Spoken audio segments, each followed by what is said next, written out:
Ito naman, pag-usapan natin para mainis kayo. Bakit, GP? Ito, mga kababayan, mga ka-GP Natics. Pag-usapan natin itong si Babalina. Ano nangyari? Mga kababayan, etong si Babalina, hindi ko malaman. Nagyabang po si PBBM, dinedma, hindi man lang pinasalamatan. Naku po, mga kababayan, ewan ko ba kung anong klaseng tao talaga to, si Amy. Mga kababayan, anak ba to talaga ng mga Marcos? O anak ito ni Arsenio Lacson? May maiinis na naman sa akin. Oy, GP, huwag mo ginaganyan, ha? Biro lang naman. Pero pakinggan nyo to. Sa mga ginagalang naming commissioner ng COMELEC, sa aking nanay na 96 years old na at kasama ng aking mga anak na kailanman hindi nagduda na ako'y mananalo. Yun. Kay Presidente Duterte, ang ating dating Pangulo na Oktubre pa lamang, itinaas na ang aking kamay at sa kanyang anak na hanggang sa huling sandali, si VP Inday Sara ay ako'y kinakampanya. Sa inyong lahat, ang tagumpay na ito, kahit gaano kailap at kahirap, ay isang katibayan na kapag ikaw ay nanindigan para sa tama, mananalo ka. Hindi nagmaliw ang paniniwala ko sa dunong ng sambayanang Pilipino na dama at alam nila ang ibig sabihin ng sakripisyo at prinsipyo at gagawaran nila ito ng suporta at pagmamahal. Mabuhay ang Pilipinas. Ikinararangal kong maging ika-12 sa listahan ang tumapos sa lahat na ito. Oy, may mga pag-ganon pa. Okay, eto Senadora Amy. Makikipagpustahan ako sa'yo. Eto, maluwag sa loob kong tatanggapin na ikaw talaga nanalo. Basta masabi mo na ikaw ay hindi nagbayad kahit piso. Diba? Pero mga kababayan, etong si Amy Marcos, napahiya po ng kanyang mga pahayag. Napahiya po ng kanyang statement. Bakit, GP? Pinasalamatan niya po itong yung kanyang anak. Tama lang naman. Kasi yung kanyang anak, habang papalapit na po ang halalan, ay nakiusap si Governor Matthew na iboto ang kanyang nanay. Whatever, mga kababayan. Sabi niya ganon, kahit anuman yung inyong pagkakaiba ng political view, iboto pa rin natin si Amy. 'Di ba? Pero marami po ang mga nagalit, marami po ang nagsabi, hindi ka na namin iboboto. Pero nagulat tayo, landslide si Senator Amy doon sa Ilocos Norte. Pero mga kababayan, mga ka-GP Natics, 'di ba kung titingnan natin, Marcos is Marcos. Nandoon sila sa Ilocos. Hindi naman siya ibinoto bilang Amy Lacson, 'di ba? Amy Marcos. Dala-dala niya yung pangalan. So definitely dapat kahit papano, alam naman natin hindi niya papasalamatan, pero mga kababayan, kapatid niya yun eh. Kaya lang, bakit ano sinasabi mo, GP, na mali siya, kinain siya ng kanyang mga pinagsasabi? Oo, nagpasalamat siya kay Sara Duterte, mga kababayan.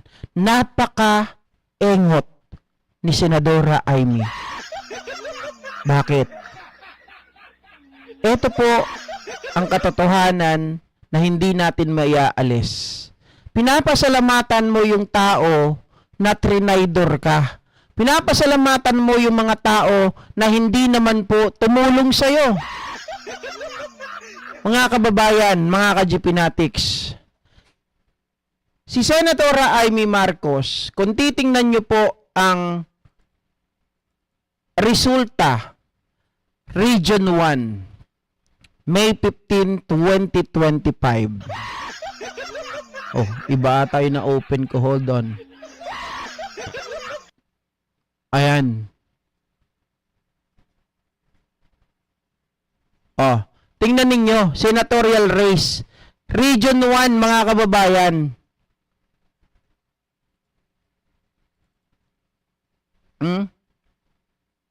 Oh. Ang halos ito, kung titingnan natin yan, wala pong bumoto, mga kababayan, kay Amy. dyan sa Davao. Lahat ang bumoto, mga ka-GP Natics, ay talagang nanalo siya, halos nakuha niya yung kanyang number doon po sa Ilocos. Hindi naman po nagpapakita ito na siya ay binoto ng mga Davaoenyo. GP, iba ata yung pinapakita mo. Wait lang po. Alam ko po, iba po yung napakita ko. Iba yung lumalabas eh. Saglit lang. Saglit lang, guys. Easy, easy. Ayan, oh. Kung titingnan natin maigi, ito yung resulta ng pinagagawa ni Aimee.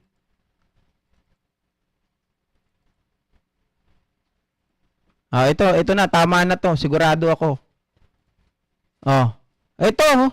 Mga kababayan, Davao del Sur, City of Davao. Meron bang bumoto kay Aimee? Bongo, 676,000. Bato de la Rosa, Rodante Marcoleta. Mga kababayan, tingnan nyo. Bondok, Philip, Raul Lambino, J.B. Hinlo, Vic Rodriguez, Apollo Kibuloy, Doc Marites Mata, Camille Villar, Gringo Hunasan. Nasaan si Aimee Marcos? Di ba? Walang bumoto sa kanya, mga kababayan. Ibig sabihin, ginamit ka lang. Hoy, anong ginamit? Saan siya ginamit? Malamang, mga kababayan, ginamit lang yung pera mo. Diba, itinaas ang kamay mo ni Robin Padilla. Tinaas ang kamay mo ni Sara Duterte. Pero wala kang nakuhang boto, Aimee. Ang nakuha mong boto, tingnan mo, Davao City, wala.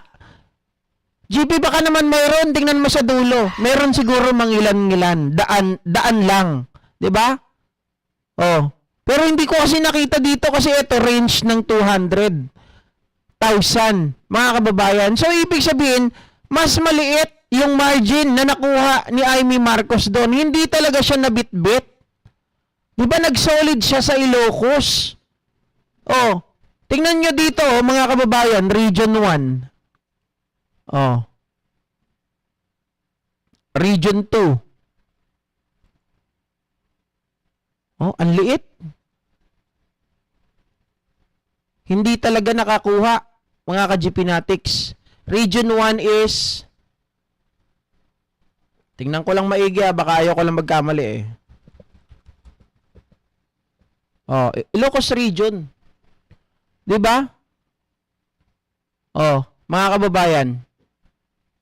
Doon talaga si Aimee Marcos nag-number 1. Ayan, oh. Region 2, 6. Pangatlo siya. Region 1, nag-number 1 siya, 1.2 million, mga kababayan. So, ano sinasabi mo, Aimee Marcos, na dapat ka magpasalamat kay VP Sara Duterte? Diba? Nangangahulugan dito na ginagago ka lang ng mga Duterte. Pinapaasa ka lang naman ito. Sabi ko nga sa'yo, isolid mo lang yung boto mo sa Ilocos, sa mga kailian natin, sa mga kababayan nating mga Ilocano, sigurado mananalo ka. Di ba, Warbisdak? Oh. Bakit si Sara ang pinapasalamatan mo na hindi naman nakatulong sa'yo? Wala naman naibigay sa'yo na malaking margin para ikaw ay makapasok sa Magic 12. Kasi kung makikita natin sa numero dito, nag-number 1 ka sana sa Davao or sabihin natin nasa top 5 ka, eh wala eh.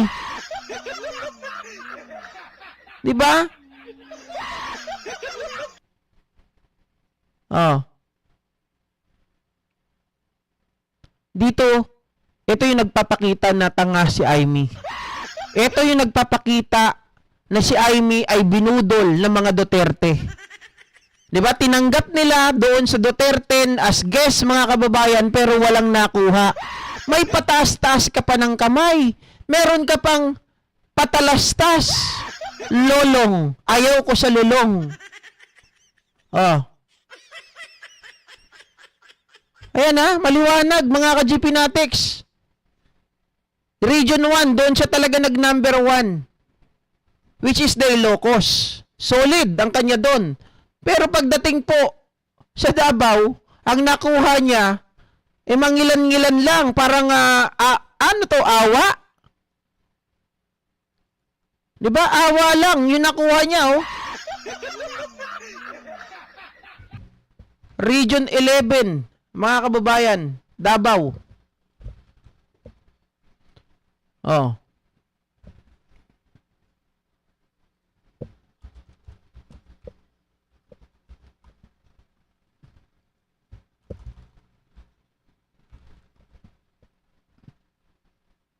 Oh, sabi dito, Amy Marcos hold on in Senate race as Solid North delivers. Talagang doon siya eh. At pinapakita dito yung mga resulta. Pagdating sa Davao, wala. Mga kababayan, ulat talaga si Amy. Diyos mio maramar. Amy. Oh.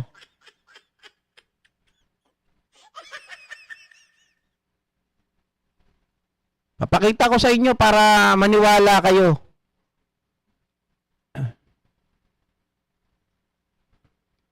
Oh, Bongo. 26 million. Ay, hindi. Overall na pala to.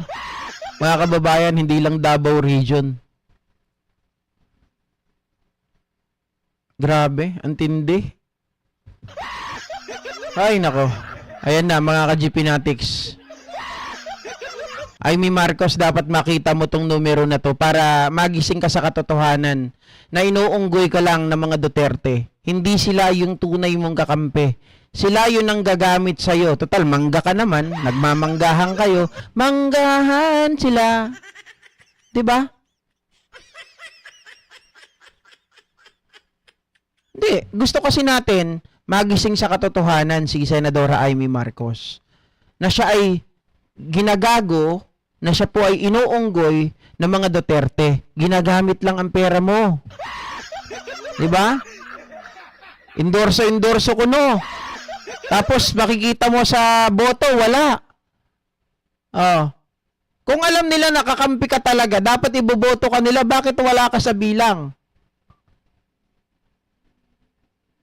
Oh. 'Di ba? Anyway, mga kababayan, tayo po ay nakaisang oras na rin. Maraming salamat po muli sa inyong lahat. Happy Fiesta. Okay? Tayo pinagbigyan lang kaya wala kayong naririnig ng mga tambol. Nakiusap lang po ako ng isang oras. Maraming salamat po muli sa inyong lahat. Happy Blessed Sunday at enjoy po kayo mga kababayan. Ingat po tayo. Buyers! Go Philippines! Go Philippines! Go Philippines! Go Philippines! Sa silong ng araw, lupang mahalaga, tugong magiting, sa'yo'y alay na.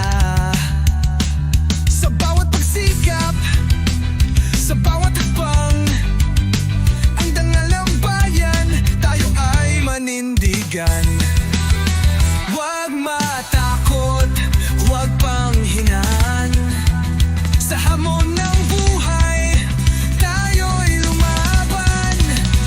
Pag-ibig sa bayan, sa puso'y ilaganap. Tugod pawis aking handang iharap. Go Philippines, bayan kong mahal. Sa iyong buhay ko ay iaalay. Sa hirap at ginhawa, hindi kita iiwan. Laging tatanglaw, hindi papatinag. Sa liwanag mo, o Diyos, ako'y nagising. Pag-ibig mo sa bayan, walang kahambing. Sa bawat sugat, ikaw ang naghihilom. Pag-asa at lakas, sa'yo tutugon. Yeah, go Philippine, taas noo, di pa bubuwag. Kasaysayan natin, di mabubura na sinungaling at huwag. Fake news, dapat nating labanan. Buksan ang isipan